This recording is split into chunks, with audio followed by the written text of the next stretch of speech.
quatrième mouvement de l'oiseau, on a l'occasion de pratiquer d'une façon quasiment complètement libre.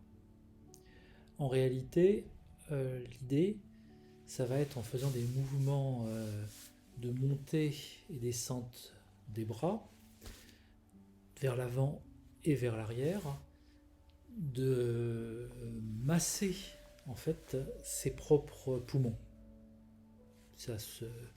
Enfin, à force de pratiquer, on finit par ressentir ce sentiment de massage.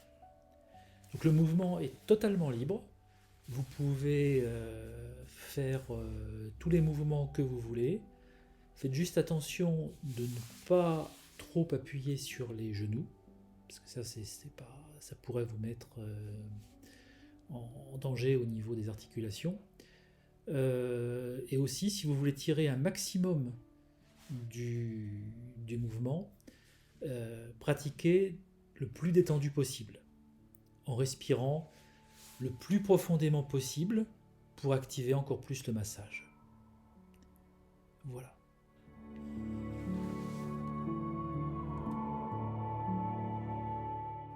Les pieds sont séparés de la largeur des hanches, l'un devant l'autre, à l'équivalent d'un grand pas, ou même plus petit si vous préférez, si vous voulez avoir un maximum d'équilibre.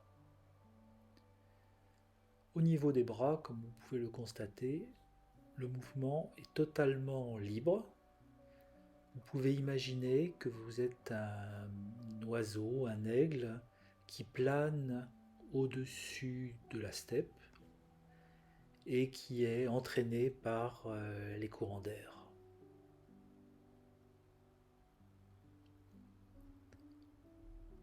Donc vous n'oubliez pas de respirer profondément et de la façon la plus relaxée possible.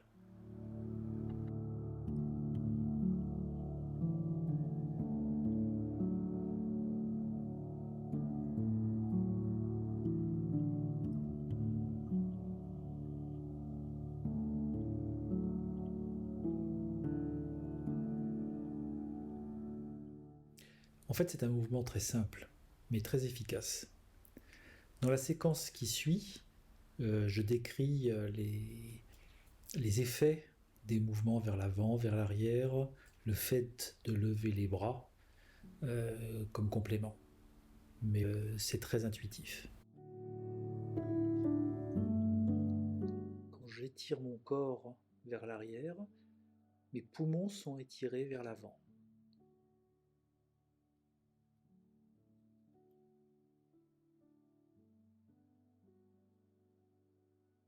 Quand je me penche vers l'avant, mes poumons sont étirés à l'arrière.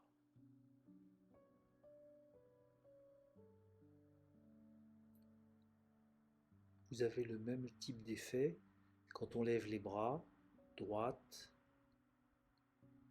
puis gauche.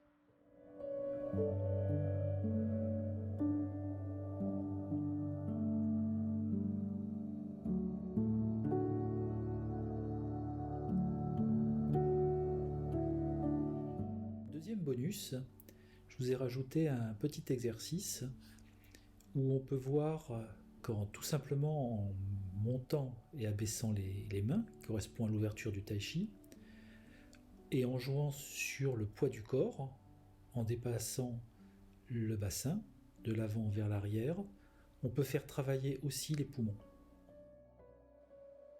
J'inspire en levant les bras, j'expire en les descendant. Quand je lève les bras, mon bassin s'avance et mon poids du corps va vers l'avant. Quand je baisse les bras, c'est l'inverse. Poids du corps vers l'avant.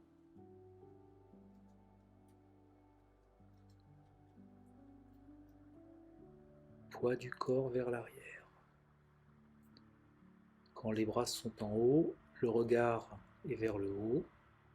Quand les bras sont en bas, le regard est vers le bas.